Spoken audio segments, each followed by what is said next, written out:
funds here in Portland for Oregon if we created a municipal bank. Would you support one? David Dell. Tina Helms, people with serious mental illness are less likely to have treatment leading to jail, homelessness, and suicide. How can we do better? And as somebody brought up, the comprehensive plan is planning the next 20 years of Portland and 30 years of Portland. What about it needs to be changed? How can we make sure citizens are involved and not only developers and NIMBYs? I'm sure I missed some questions, but those are some of them. I now want to give everybody here a chance. Try to maybe take 75 seconds. I know a minute's not long enough. This will go just past 8 o'clock. We'll get really close to our timeline. And Beth Slovik, who do you want to have go first? All right, Jules, you go first. I want to thank all of you for coming out tonight. I want to thank the candidates on stage, the moderators, our timekeeper, our interpreter, for this incredibly important debate. And you aren't able to get the kind of depth that we need, so I hope that you will dig in, that we'll have more interviews and more chances for discussion. Because you've heard a list right here in the questions of the challenges that are facing Portland. There are so many, and we are at a turning point, and we need a mayor who will work for everybody to make this a place where everybody can thrive and where the American dream is still possible. But I cannot let this chance go.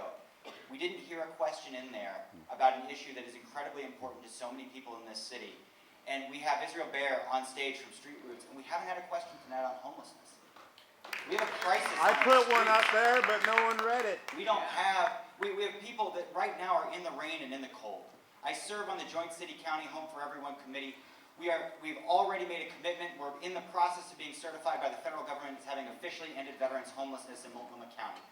But we have so much more to do. We need to ensure that no child ever has to get up and wait for a school bus after sleeping on the streets. We need to ensure that we have mental health and addiction services that are connected to emergency shelter to get people into a pipeline of services and ultimately into housing. And most of all, we need compassion. We need a community that reaches out to its neighbors, whether they're in a home or on the streets, and says, this is a place for everybody. I'll be that mayor. I will work on the housing crisis. I will be a mayor that works with all of Portland, and I'll work for you. I'd be honored to have your vote. Say your name. Say your name, please. I'll tell you again, my name is Sean Davis, and I'm surprised that nobody remarked that this is Revolution Hall in what we did tonight. I've said over and over again, democracy is not just a word that you use to send people like me to war. Democracy is supposed to exist in our elections, and it's happening. So thank you so much for what you guys did tonight.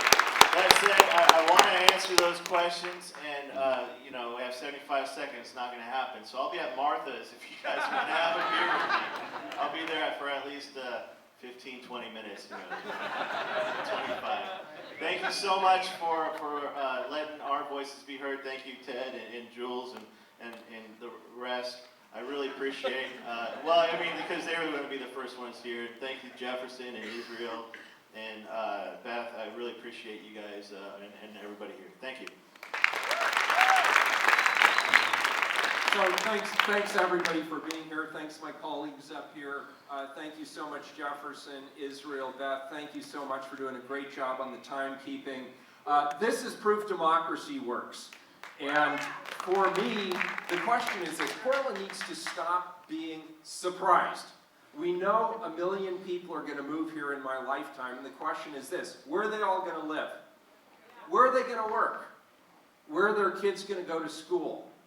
What kind of transportation program do we need? What kind of infrastructure do we need? And the reality is Portland keeps asking like it is surprised. We have an unfolding homelessness emergency. Too many people are being priced out of their homes and moved out of their homes. We're 6 years into an economic recovery, but the facts show that a lot of Portlanders are not yet participating in that economic recovery. And then when it comes to maintaining school infrastructure, roads or sidewalks or public safety, we're still not getting the job done. Again, I don't think this is about more ideas, 10-point plans, 3 top priorities. It's about leadership. It's about calling on the goodwill in this community and bringing people together and getting things done. If you elect me, you don't have to wonder how I'm going to lead, because I've done it before. And I'm asking for your support. I hope you'll give me serious consideration, along with everybody else up here on this stage, Thanks everybody for being here tonight and making this a raging success. Thanks a lot.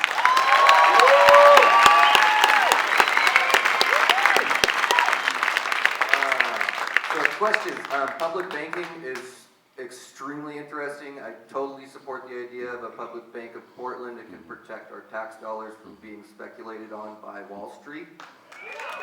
I don't want to waste all my time on that though. Go look into it. It's your guys' call. I would say as far as leadership goes, I think that the way that I've run my campaign and the way that I've participated in my community actively the entire time that I've been here speaks to the kind of person I would be. I'm somebody who believes in Portland first and believes in City Hall second. So that's the kind of leader I would be.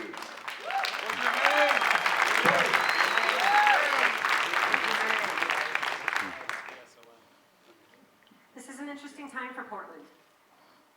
I entered this race because I didn't see a vision there for us. There's a lot going on, it's hard, but this is an amazing place. People come from around the world. There's a reason people are coming here. It's because we've done great work and we've got great bones and we have everything we need right here to make good things happen. But we need a vision again.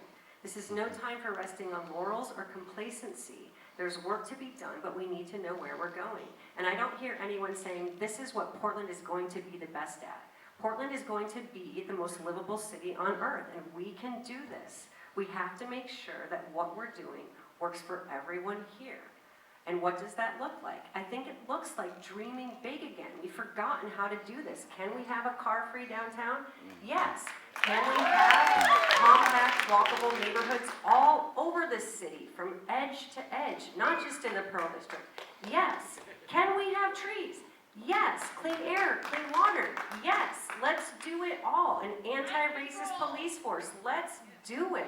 Let's go back to being Portland again. And that is the kind of mayor we need, someone who can take us to the other side, knows how to bring people together, and lead us to being the most livable city on the planet.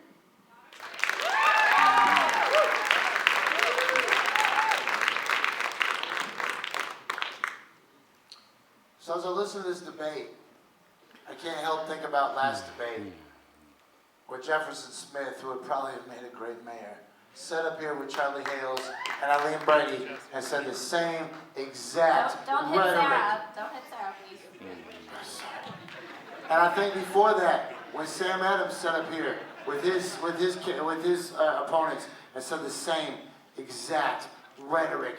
And then before that, who was it? Tom Potter before that with the same exact rhetoric. How long are you guys going to continue to allow career politicians to move horizontally throughout your elections?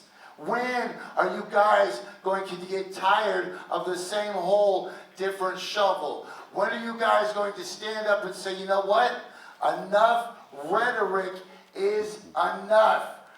Nothing against Ted, nothing against Jules. You guys have been pulling money on the taxpayers' dime for a long time for really unremarkable campaigns.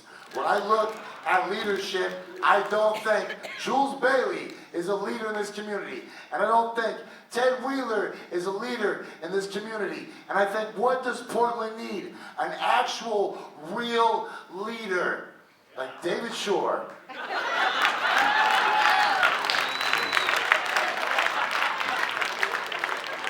So thank you for that introduction, Jesse. I can't argue with this man. So my name is David Shore. I'm under the campaign banner of Portland for Shore, and the most important thing that we need to do right now in the city, we've declared an emergency related to housing. We have to dedicate sufficient revenue to solve this problem. We've been struggling with this issue for decades, and the reality is that the top 1% of income earners in our city have taken a far disproportionate share of the income gains over the last years in this community. We have the opportunity, we have the infrastructure because of the arts tax that we can have a local income tax in Portland. We need to use that tool in order to get around the roadblocks that the state has placed in our way with the ban on inclusionary zoning and a ban on rent control. We can solve these problems at the city level if we take the resources that have been misallocated and bring them back to the community. We need to build housing that is owned by the community so it will remain affordable forever. We need to make sure that this housing developments that we create and that we purchase and put into the city portfolio are managed by tenants, not by independent bureaucrats. And we need to make sure that when we're building, that we are thinking about the long term of the future. We don't need to build something that's going to be good for 10 years or 20 years or 30 years. We need to think about what Portland is going to look like for our children and our grandchildren. And we need to think about building a city that will become a better city as it ages. Not a city that's going to fall apart as things like we've seen over the last few decades. We need a city that's going to be going on an upward trajectory and stay there.